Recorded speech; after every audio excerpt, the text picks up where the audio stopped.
Meta has released the Quest Pro, a headset that stands to unite the workspace in a different way from the past, embracing a virtual workspace.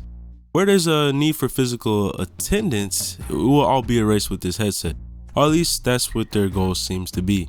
This is far from the first headset to be aimed towards a professional market.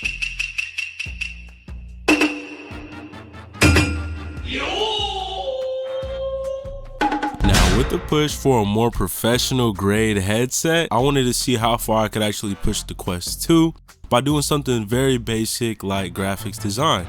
So I figured the best way for me to be able to do this is to try doing a thumbnail in virtual reality. So this thumbnail, as you can see, was made in virtual reality. So here's the process. Let's get into it. Here we go.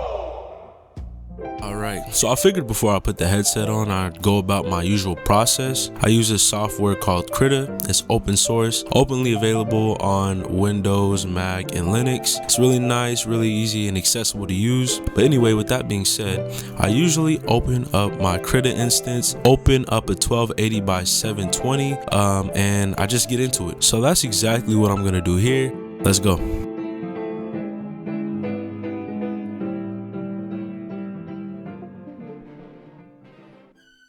So, when coming up with this idea, the first thing that came to mind was make like a headset that just didn't look good.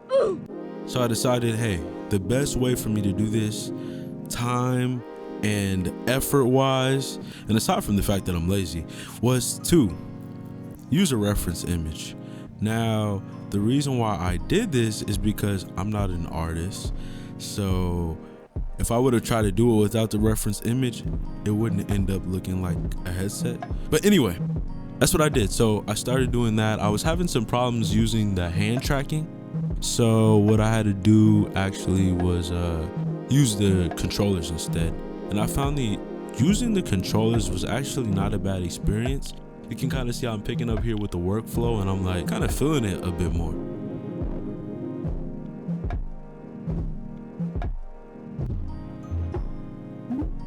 One thing I can say is that I'm really feeling more connected to, I guess, like what I'm doing. Like the input just feels a little bit more natural. So I don't know, I just feel like I have more control with the controllers. I have more control.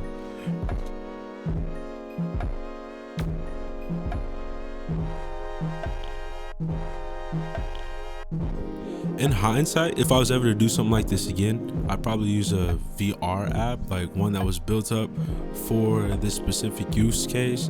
I know there's a lot of 3D ones, but probably try to get like a port. The method that I'm using right now is trying to act like it's a mouse input every time I put the controller in, and it just has some limitations and like little jank that I'm not feeling. But I did enjoy the process.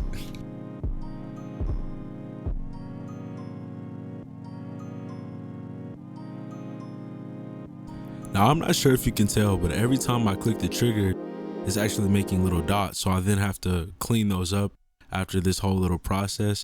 Every time I click the trigger, it acts like I'm clicking the mouse. The problem starts when I have to zoom in and out of the project. I have to click to do that. So that's kind of where the dots are coming from.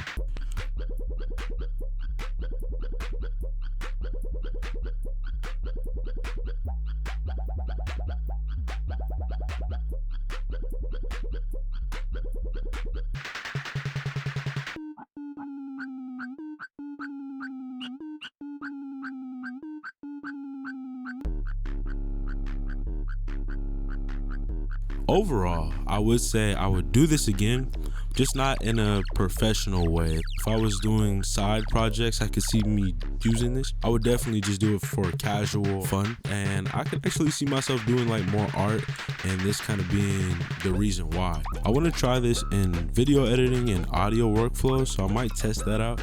But overall, graphics design when it comes to VR is nice, it's fun.